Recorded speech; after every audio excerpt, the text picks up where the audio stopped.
I love the way that mainstream media operates, where they are like, he's likely to face backlash as they are signaling to create backlash. He's likely to face backlash for this. We're going to try and create backlash. It's not going to happen.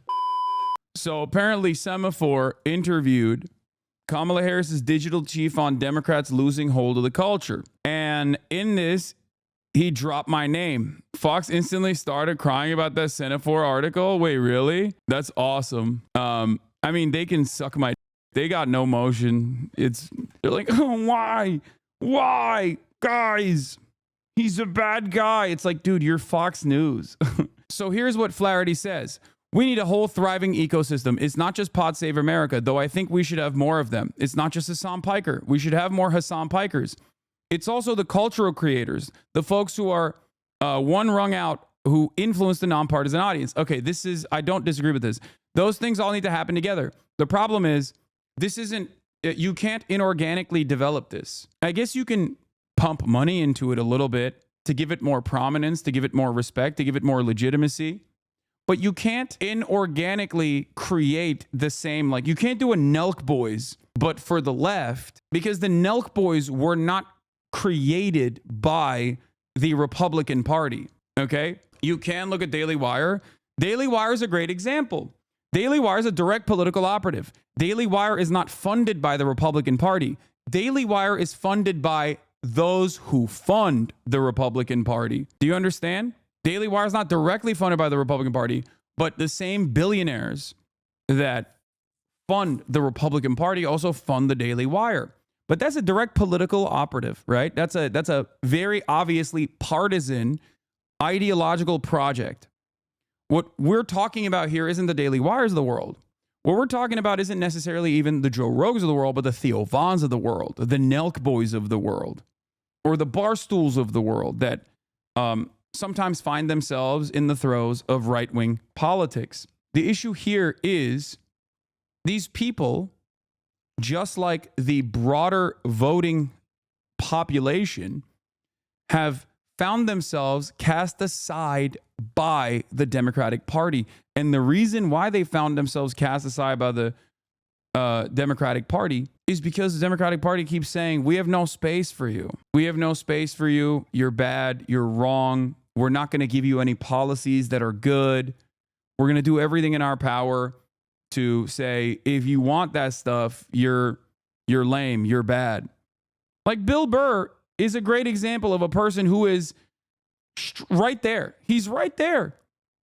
He's aligned just like myself. He's closest to me in, I would say, political perspectives without being a political operative, right? He's right there. But just like Kamala Harris can't come on my stream, she's not going to go on Bill Burr's podcast either. So even if you were to make a lefty Daily Wire or whatever, even if you were to pump the Young Turks with millions of dollars to make it like the home of the Democratic operatives, or whatever. It's while we are even discussing this, while anti-Zionism is being actively suppressed on basically every platform, they don't want us. They want their perfect mouthpiece that cheers on wars and condemns protests and supports Biden. They want Diddy G, but not offensive. Okay, offensive is pretty... offensive is the nicest thing you can say for Destiny and his entire community. They are utterly repulsive, incredibly toxic. Okay, there's a clip of him from today saying he's working with DNC operatives now to block you from working... from interacting with the party. I mean, fine. I don't care. I don't need to interact with the DNC. It doesn't do anything for me. I don't think that these people understand that. Like, at least Flaherty seemingly understands that the Democrats need me more than I need them. And it's true. And I don't care if the Democratic Party tomorrow was like, listen, we are going to advocate for Medicare for all. Even if they never talk to me ever again, I would be their number one propaganda minister. Okay? So after this article came out in Semaphore, Fox News wrote, top Harris aide hypes radical activists who said America deserved 9/11 while plotting future for Dems. House Dem called Hasan Piker a poster child for the post-October 7th outbreak of anti-Semitism in America earlier this year. A top aide on vice president's failed presidential campaign recently called for more cultural voices in the vocal anti-American, anti-Israel Twitch star Hasan Piker, who previously faced backlash for saying America deserved 9/11. Harris' former deputy campaign manager, Rob Flaherty, said during a recent interview the Democrats are losing control of culture. It's ironic because I think this is, once again, the right side of mainstream media also doing the same that like they routinely criticize the Democrats for doing. And it virtually goes nowhere. Okay. The pearl clutching over this when Trump literally went on some of the worst people shows. Yeah, exactly. Terrorism tag at the top. Yeah. We need a whole thriving ecosystem, Flaherty told Semaphore. It's not just the Pod Save America, though I think we should have more of them. It's not just Hasan Piker. We should have more Hasan Pikers. It's also cultural creators. The folks who are one rung out, who influence the nonpartisan audience. Those things all need to happen together. The reality is not going to be a big media organization. It's going to be a network and a constellation of individual personalities because that's how they get their information now. Flaherty, who previously served as director of digital strategy for the Biden White House, is likely to face backlash. I love the way that mainstream media operates, where they are like, he's likely to face backlash as they are signaling to create backlash. Oh, he's likely to face backlash for this. We're going to try and create backlash. It's not going to happen. Yeah, dude. Someone who is not even remotely connected to the Democratic Party. Sorry for letting you know. Luigi is being indicted. Yeah. Who previously raised more than $1 million for Palestinian aid, which has used his platform of millions of followers to downplay and justify terrorist attacks such as October 7 and 9/11 as acts of resistance in recent years. Brave soldier who wounded operative, Representative Dan Crenshaw, was deployed to Afghanistan. In another stream, Piker broadcasts propaganda from the Houthis. They do musicals about their actions all the time, so the terrorist propaganda. They still run this. If it doesn't matter if this happened on October 7th, Piker said in a May 22nd stream, it doesn't change the dynamic of Palestinian and Israelis for me. Yeah, that was me defending that. Once again, that was me quite literally. Yeah, it's rehashing the old article from this point on. But as you guys already know what this is me quite literally saying October 7 rapes do not justify genocide. Which is, I think, the most understandable, the most normal, the most moral position, you know? Oh, man, I can't believe he said, whether or not occurred on October 7 does not change the dynamic for me one bit. It does not make genocide appropriate. I know. You laugh at it, but I've literally met people IRL who think you feel those things because of this kind of misinfo.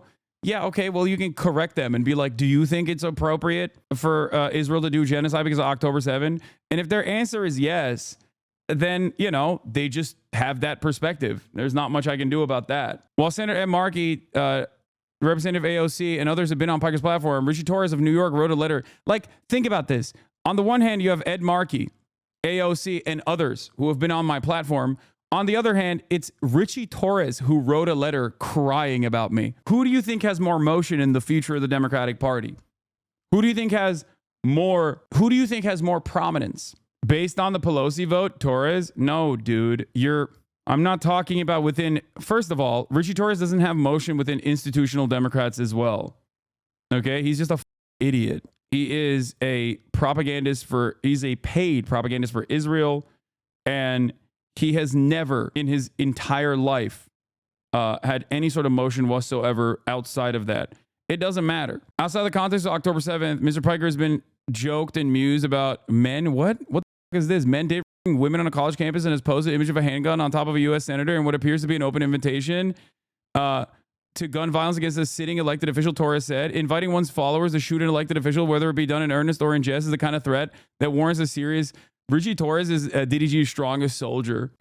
Piker's Twitch streams regularly hit more than 1 million views and often as many as 30,000 viewers at any given time. Certain people who are openly happy with the death of Republicans are so happy with Fox News right now. Oh, you mean Destiny's community? I know. Yeah, none of this shit matters. You know what my positions are. This is more lame-ass Fox News noise. I like that Richie Torres is defending Tom Cotton here, though. That's funny. He's like, it's so unacceptable. And as far as like the Hasan has laughed about date campuses, that is quite literally not the point I was making at all. I was saying that if these Republicans want to send their children to an anti-woke college, okay, because they're so worried about, you know, Title IX and other colleges being prosecuted because it's an anti-woke college that they're sending it to, it's better to at least contain the worst people in those anti-woke colleges. It is a utilitarian. It serves a utilitarian purpose. Don't repeat it, Lamau. No, I don't give a. I think stripping that of its context is so insane. I don't know about this, Hasan. You don't know about what? Oh, you got a real hit piece. You must be so proud. I mean, it's like taking my Florida project seriously and being like, wow, Hasan wants to put every cryptocurrency loving file he wants to exile them to Florida and then build walls around the state of Florida and then inevitably sink it. Yeah, I know, dude. I know. That's what I want. That's real. That's a valid thing that I'm saying. Like, shut the fuck up. I need you all to be serious for a brief moment. I need you all to please, for the love of Christ and all things holy. Oh, there is no availability for this either. God damn it. Hold on. I'm going to try it one more time. You weren't serious about the Florida project? Yeah, I know. There was a frontline doc that explained what you meant, but it was more than a 5-second clip. What do you mean? It is kind of crazy how difficult it is to get like an appropriate accessibility vehicle.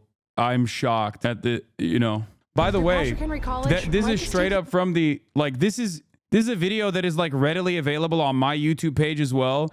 People are so funny to just like keep robbing this of its context, but it is a insane PragerU documentary where they're championing like virtually a pro college campus. Okay. It is a Republican college campus that is supposed to be designed to be anti-woke. This community is 90% drama perverts who persistently get what they want. Yeah, I know. Don't be. Accessibility is a farce in this country. I know. It is kind of crazy.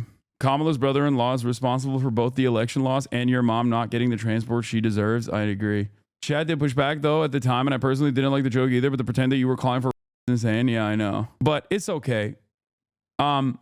Here's the other thing though. Here's the other thing that people need to understand, okay? A lot of people on the left